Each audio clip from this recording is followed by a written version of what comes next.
ระวังได้มันเต้นได้ปลาคอเต้นเลยอะไรกระโต๊ะระวังได้โจ๊กแม่จะไหนว่า เอ้าเป็นยัง จนโบตันตั้งโต๊ะ มียังแหละบ่ ปลาสีเขียว ป่ายังเอ้าทิ้งไปเลย เห็น ฮะ เกือบขู่ความ เบิ่งมาดูมีเท่าไหร่ โจ๊ก เคินเอา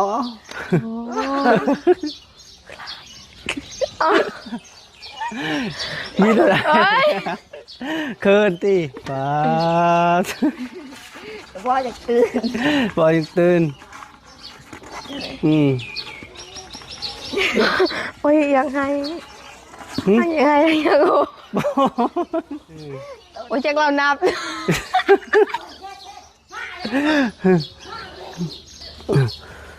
เท่าไหร่นะนับเบิ่งดู อันนี้หักอะไรเก่า เก้าน้ำบ่าวดีใจนำเด้อ โดยดีใจนำเพราะว่าที่ว่ามีอ้ายคนหนึ่งที่ว่ามาสปอร์ตและก็มาซอยเรือนี่จะแม่นเงินอ้ายสมศักดิ์ดีเดอร์เพิ่นพากมาให้เจ้าสิเฮ็ดห้องน้ำที่ว่าเพิ่นพากมาให้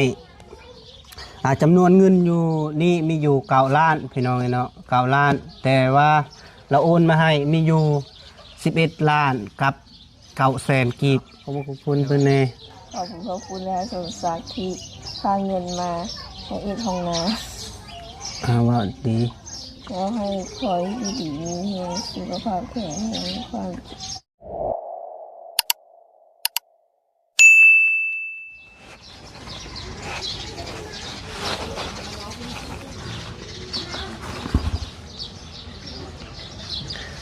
ครับทักทายสบายดีและสวัสดีเด้อพ่อแม่พี่น้องเมื่อสุขูสุคนบ่ว่าอยู่ในหรือต่างประเทศก็ยินดีต้อนรับเข้าสู่ซองเบาแก้วคือเก่าพี่น้องเนาะกะมื้อนี้เบาแก้วก็มาแต่เช้าพี่น้องเนาะมาหาน้องฟ้ากับน้องงาพี่น้องเนาะแต่เบาแก้วก็ซื้อปลาขอมาให้น้องๆเพิ่นพี่น้องเนาะเพราะว่าน้องๆเพิ่นบ่มีบ่มีของกินพี่น้องเนาะเพราะว่าน้องๆเพิ่นบอกแก้วว่าบ่มีของกินแล้วก็เลยบอกแก้วซื้อปลาคอมาให้เนาะกับบ่ได้แพงพี่น้องเนาะ บอกแก้วซื้อก็ประมาณอยู่2แสนนี่แหละพี่น้องเนาะเพราะว่า ปลาคอมีอยู่7 โตพี่น้องเนาะแต่ก็ใหญ่เติบพี่น้องเนาะกะเบาแก้วบ่อยากให้เห็นพี่น้องเนาะเพราะว่ายันมันผิดผิดกฎของ YouTube พี่น้องเนาะก็เลยว่า เบาแก้วบ่เปิดให้เบิ่งเนาะพี่น้องเนาะแต่ว่าเบาแก้วก็ยังบ่สบายพี่น้องเนาะเป็นหวัดคือเก่าพี่น้องเนาะก็ขอโทษขออภัยเด้อผมพี่น้องมุสุกุสุกลผู้ใดที่นะตามชมกะอย่าลืมกดไลค์กดแชร์กดติดตามทั้ง2ใหม่เบาแก้วสะพานบุญนำเด้อผมพี่น้องมุสุกุสุกลมื้อนี้ก็มีโอกาสที่ว่ามาหาน้องๆอีกเนาะเอาพี่น้องน้องมีแต่เบาแก้วสิไปหาน้องฟ้ากับน้องงาเนาะกะเป็นจังได๋กะรับเบิ่งรับชมพุ่นแหละกะเบาแก้วก็สิเอาปลาคอไปให้น้องเฮ็ดกินซะก่อนพี่น้องเนาะหลังจากเฮ็ดกินแล้วก็สิพาน้องมันออกหน้าพี่น้องเนาะสิไปเบิ่งให้หน้าตะกร้าแหละพี่น้องเนาะก็สิเป็นจังได๋ก็มีแต่รับเบิ่งรับชมเพราะว่าตอนสวยๆจังน้อยก็มีทางทีมงานอ้ายเพิ่นก็สิมาหาน้องๆหั่นล่ะพี่น้องเนาะมีหยังก็มีแต่ว่าไปรับไปชมเนาะพี่น้องเนาะไป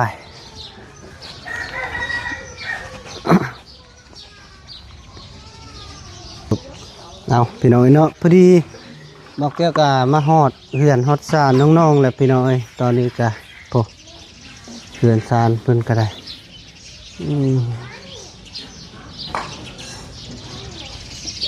โอ้น้องๆเพิ่นก็หากก็ตื่นนอนบ่จักนี่พี่น้องเอ้ยเนาะ เพราะว่าบอกแก้วมากก็แต่เช้าเติบตื่นบ่ทันหมู่ไผตื่นก่อนหมู่ยกมือขึ้นบ่ดูบ่ได้ตื่นก่อนหมู่ผู้ใดดึงเข้า บ่มีผู้หนึงเข้าบ่เนาะไปหาน้องๆเพิ่นพี่น้องเอ้ยเนาะจะสิเอาปลาคอให้เพิ่นไปขึ้นไปต้มว่าซั่นสบายดีเด้อเลยเด้อคือตาตูบแท้เฮ็ดหยังคือตาตูบเอานอน11 โมงหลายบ้า11 โมงนึงนอน12 โมงเอาไปนอนอยู่นอนที่ตารางนี่ตื่นมาน อนตาราง กินท่านเดินเลย ตื่นจากโมง กินข้าวแล้วบัดนี้ อยากกินข้าว อยากกินข้าว กินข้าวดึก เอาบ่ได้กินข้าวเด้ออยากได้บ่ กินข้าวตอนดึกบ่ เลย จากโมง บ่ายโมง ป่า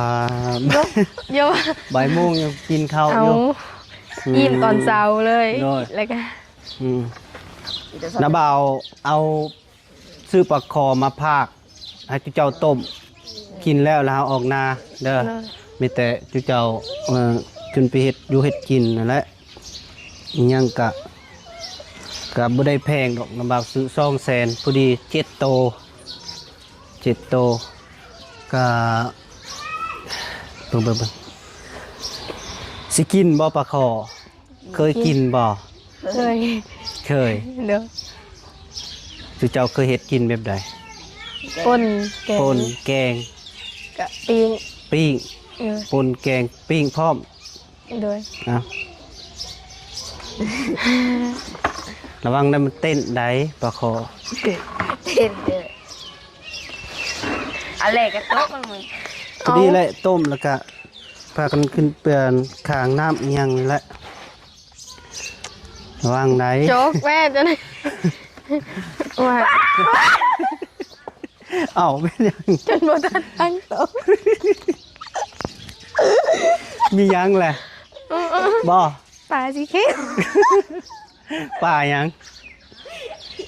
เอ้าทิ้งไปเลย เป็น ฮะ เกือบขู่ความ อ้าวคันขวมก็บ่ได้กินแล้วบ่แม่นหยัง โอ้ยเบาบ่ถือได้บ่ บ่ถือแม่นหยังแล้วเห็นหยังแหละบ่ เงิน เห็นเงิน น้อย เอาคือมีเงิน บ่ วะ ได้กินนี่แหละ ไม่ได้กินแหละ ฮะ ว่านี่ก็บ่ได้กินวันนี้ก็บ่ได้กิน ป่านนี้ก็ไม่ได้กินมื้อนี้ก็ไม่ได้กิน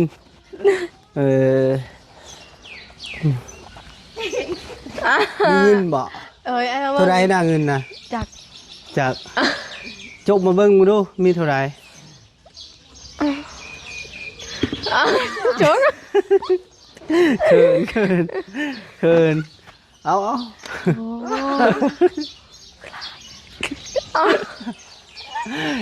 มีเท่าไร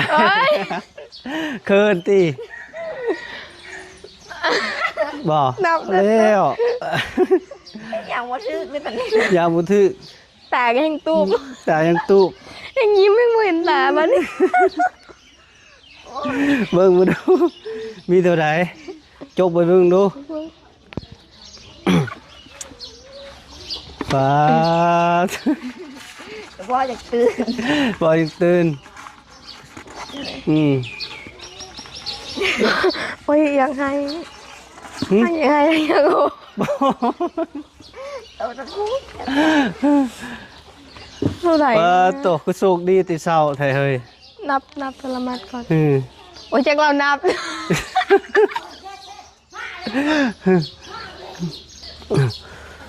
ตัวใดนะนับเบิ่งดู อันนี้หักอะไรเก่า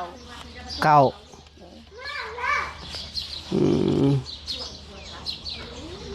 แม่นบ่เก่านะนับเบิ่งดู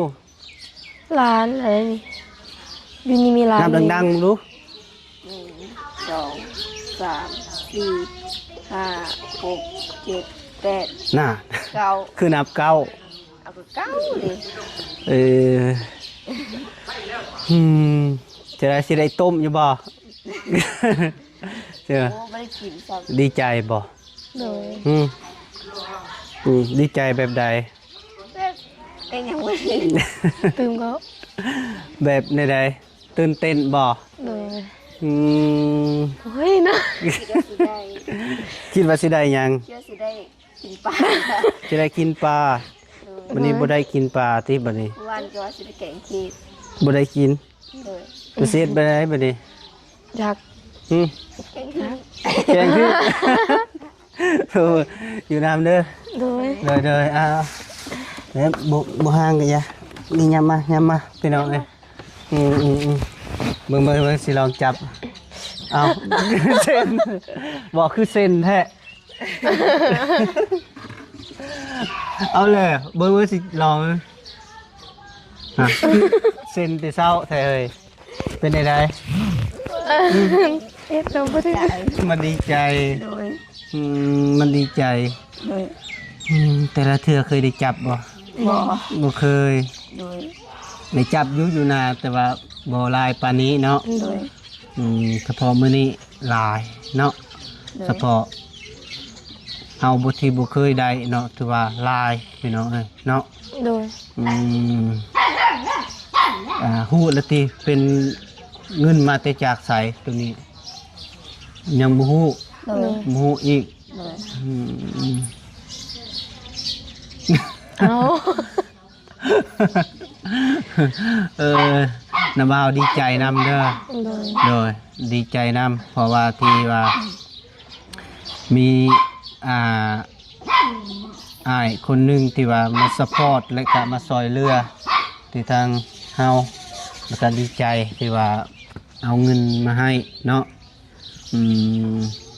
ให้ซะเลยบ่ โดย บ่ซะเลยก็ได้เนาะ บอ บ่อีก น้องบ่รับอีกเด้ นอนบ่หลับ นอนบ่หลับอ้าวนอนบ่หลับนี่ได้คือตาตูบเบิดเลยมันยังว่านอนบ่หลับ กันนะนอนเด้อ นับบ่ดูนับเด้อน้อยมันสิฮอดบ่ซะเลยก็เนาะ โดย อันนี้แม่นเงินเอาสนุกมัน เบิ่ง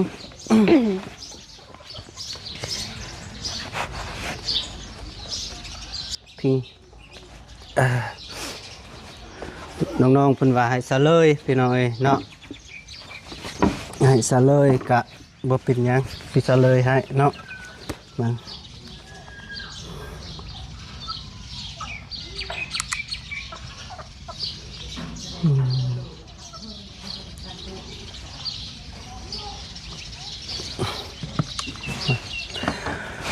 อันนี้จะแม่นเงินอายสมศักดิ์ดีเดอร์เพิ่นพากมาให้ที่เจ้าสิเฮ็ดห้องน้ำ โดย ที่ว่าเพิ่นพากมาให้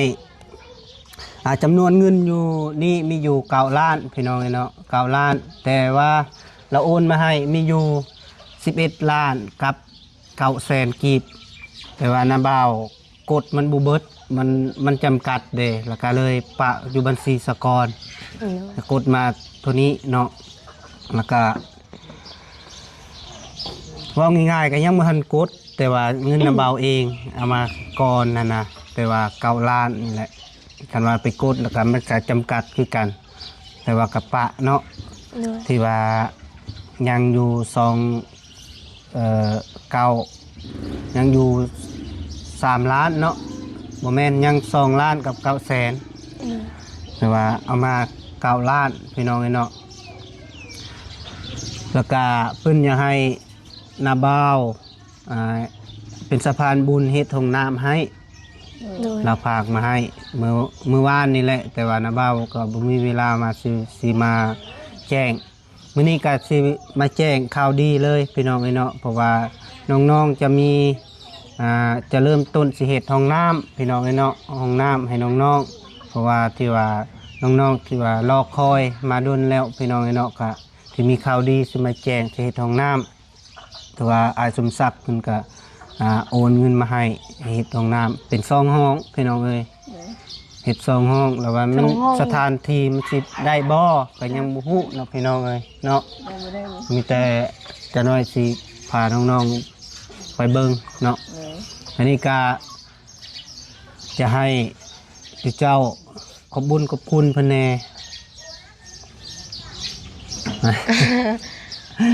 ว่าตื่นเต้นอีกแล้วเอาขอบคุณเพิ่นแน่ ขอบคุณและสมศักดิ์ที่พาเงินมาให้เอ็ดห้องน้ ว่าดี ำแล้วให้คอยดีๆมีแรงสุขภาพแข็งแรงความเจ็บไม่มีความไข้ เอามาที่อีก ความเจ็บอย่าให้ได้ ความเจ็บใหญ่ได้ ความไข้อย่าให้มีเว้าดังๆเนาะ ความเจ็บใหญ่ได้ความไข้ใหญ่มีขอให้สมศักดิ์อายุมันยืน สาธุ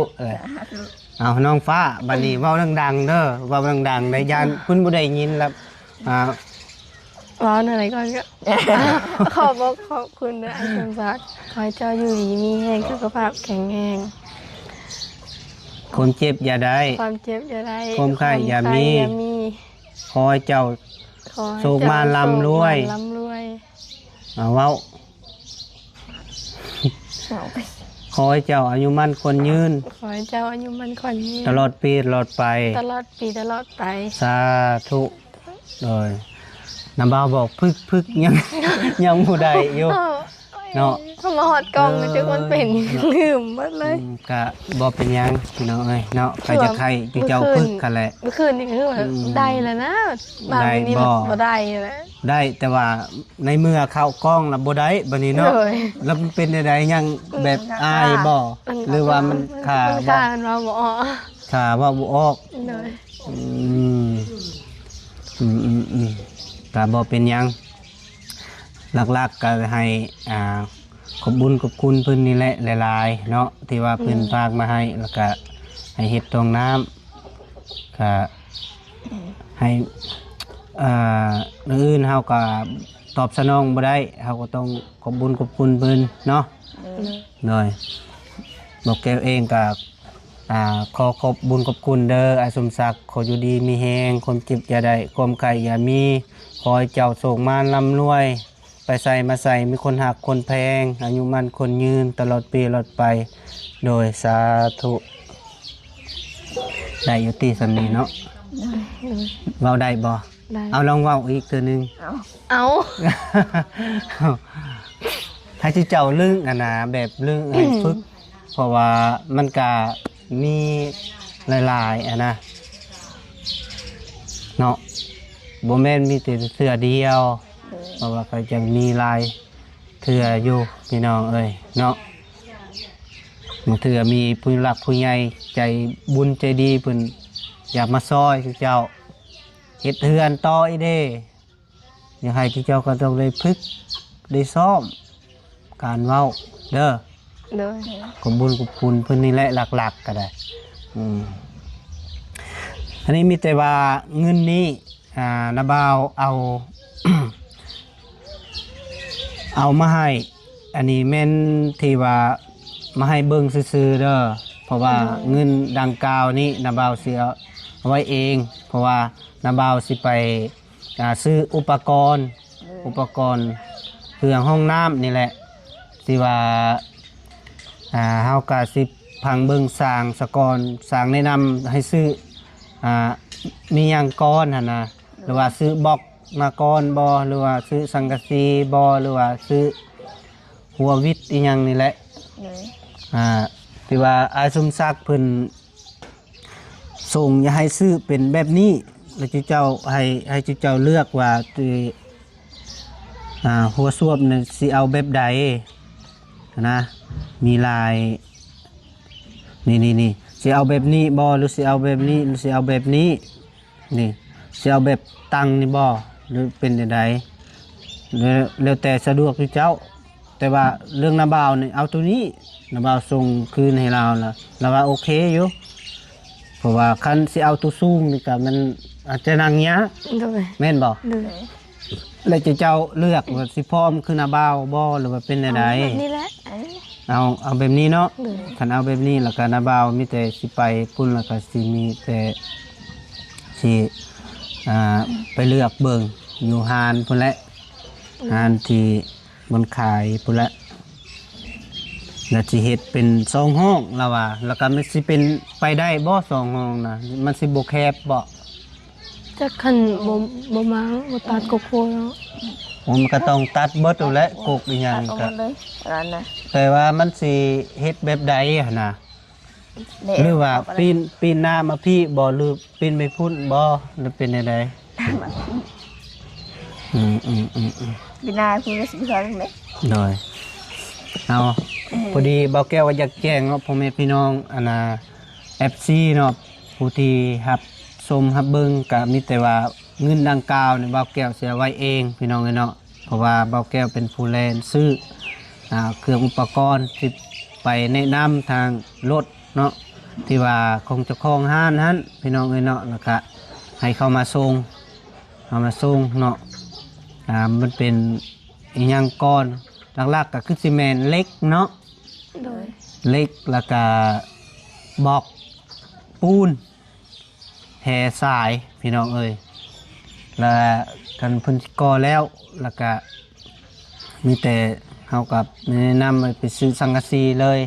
ก็เบิ่งตามงบไปแหละพี่น้องเอ้ยเนาะเพราะว่าก็บ่าวแก้วไปหาสร้างเมื่อคืนนี้ก็เพิ่นก็ว่าสิเอานำ 8,000 พี่น้องเลยเนาะ8,000 บาท แล้วมันตกเงินกีบมันอยู่จากล้านพี่น้องเลยเนาะคันว่าเป็น2ห้องกับสถานที่บ่สะดวกเนาะสิเฮ็ดห้องเดียวก็แล้วแต่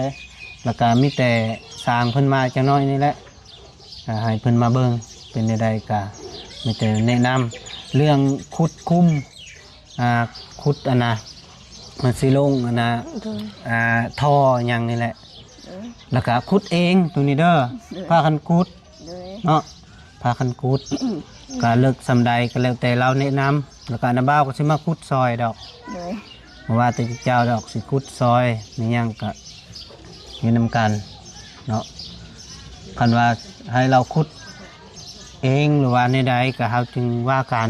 เพราะว่าตัวนี้ก็อยากให้ก็มีแต่เฮาคุดเองลายบอนก็มีแต่ขุดเองแล้วก็มือเอาทอลงเนาะทอลงคุมแล้วก็มีแต่ขอญาติพี่น้องอะไรมาลงซอย เลย หน่อยก็รถก็อุกกับรถนี่แหละมันสิเข้าได้บ่ทางนี้ เขา เป็น ได้ รถน้อยเนาะเข้าได้มีทอยพี่แล้วเฮาก็มากอง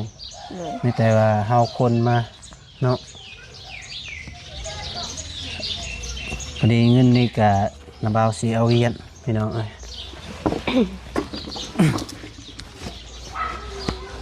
ยันสถานที่นี่แหละมันสิแคบโอเคไปบัดนี้เฮาไปเบิ่งบนสถานที่ว่าสิเฮ็ดเลยโอเคไปพี่น้องเอ้ยเนาะพอดีมาเบิ่งโอ้สิได้บ่สองห้องนี่ล่ะคือมาแคบแท้ อืมพอมาแข่งโก๊กมาแข่งจะต้องได้บักได้นี่เนาะ เลย บักเบิดกล้วย เก็บเอาวะ มาแข่งบ่ เลย มื้อหน้าจังเก็บก็ได้ เก็บไป ไปเก็บเอาอืมคือใจดีแท้มากเพียงกระเทินพี่น้องเอ้ย ดีเซ อื ล มอย่างน้อยอืมโอ้ยสบายดีเด้อเด้ออืมสิเฮ็ดห้องน้ำเนี่ยสิปีนมาพี่บ่ ปิดหน้ามาสิ ปีหน้ามาพี่ คือบ่ห้อมบ่เนาะ กับบ่หอมอันนี้สิเฮ็ดชึกไปพี่เลยได้นี่เนาะสิเฮ็ดว่า2ห้องคือสิได้อยู่ดอก2ห้องอันนี้เอาสิได้ขุดคุมอยู่พี่น้องเอ้ยนี่บนโอ่งเฮ็ดขุดกว้าง คือกว้างๆบ่เลย ๆแม่นสิขุดทางนี้แม่นวงนี้แหละวงอ้อมแอมนี่แหละแต่ว่ากกกล้วยนี่ก็ต้องได้บักนี่บักเบิดเลยเพราะว่าก็ประมาณนี้มันนี่จ จึกไปพุ่นเนาะเฮาขุดน่ะมันจำหัวเลยก็ได้เฮาขุดน่ะแม่นจำแดนนี่แหละก็เฮาก็จึกมาพี่เนาะเฮากอพอดีเลยพี่น้องเอ้ยพอดี2ห้องได้อยู่3คูณ4หรือว่า4คูณ3นี่แหละได้อยู่2ห้องห้องหนึงล่ะเพิ่นให้บ่อนอาบน้ำห้องหนึงล่ะบ่อนเข้าถ่ายอย่างนี้แหละก็คือที่เข้าใจดอกไผก็คือน้ำใสอยู่แล้วเนาะก็เฮ็ดท้องนิดหน่อยเอากะบ่ได้น้อยเนาะประมาณนี้ก็คือสิบ่น้อยดอกพี่น้องเอ้ยนี่ก็ได้ใหญ่อยู่แต่ว่ากะสิสร้างเข้ามาจะน้อยก็มีแต่ว่าเริ่มต้นมื้อนี้ล่ะเริ่มต้นขุดเลยเราแนะนำแบบใดก็ให้เริ่มต้นขุดเลยก็ได้เพราะว่าเขาสิขุดให้น้องๆอะไรขุดก็ผู้ดีละออกกำลังกายกล้ามใหญ่เลยเพิ่นกำลังเก็บมะแขงต้นมะแขงนี่ก็สิได้ตัดพี่น้องเอ้ยที่ได้บักคือว่าแถวนี้เราบ่ได้เลื่อหยังนะฮะกกกล้วยนี่ก็ได้บักพี่น้องเอ้ยพอดีแหละเหมาะสมแล้วพี่น้องเอ้ยเพราะว่าสิมาแต่เฮือนมาพี่มาเข้าห้องน้ำเหมาะสมอยู่คันว่าสิเพิ่นคันมีเพิ่นมีงบแล้วเพิ่นสิเฮ็ดเฮือนนี่ต่อแห้งคักและไกลๆพี่น้องเอ้ยเนาะสาวเก็บมาแข่งโอเคเป็นดุดกอีหลีเนาะแต่ว่ามันยังบ่ทันใหญ่เพียงกระเทินพอดีแซ่บข้าวผัดเด้เนาะผัดข้าวผัดแล้วก็ใส่ปอโตเตะ3 บาทก็บ่ลุกเพราะว่ามันเจ็บ มันเจ็บเนาะ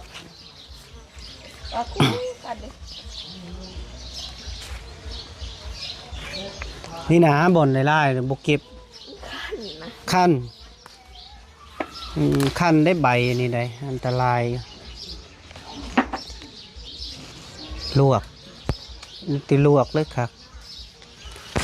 ตอนช่วงน้ำบ้าวอยู่บ้านก็มีแต่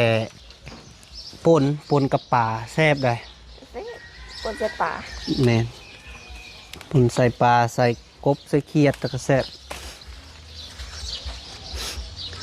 คนมักกินแบบอาหารบ้านนอกธรรมชาติของเราลามคักคันมันคันแล้วก็เซาพอแล้วโอ้ได้ลายแล้วเด็ดตัดเดี่ยว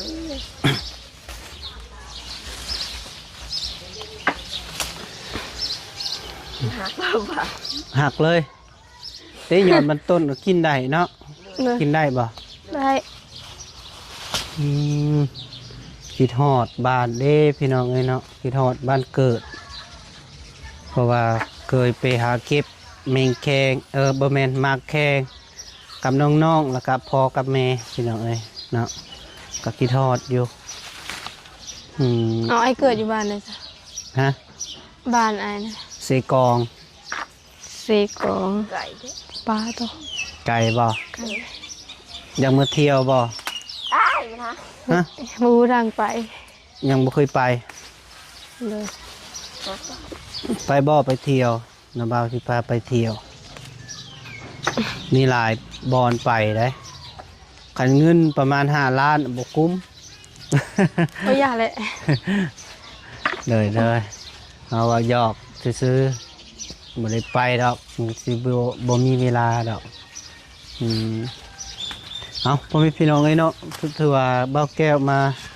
หาน้องๆเพิ่นกับบ่มีหยังหลายพี่น้องเอ้ยเนาะกะซื้อปลาคอมาให้แต่น้องๆเพิ่นตื่นแหงโพดโพเห็นปลาคอตัวบักใหญ่เพิ่นว่า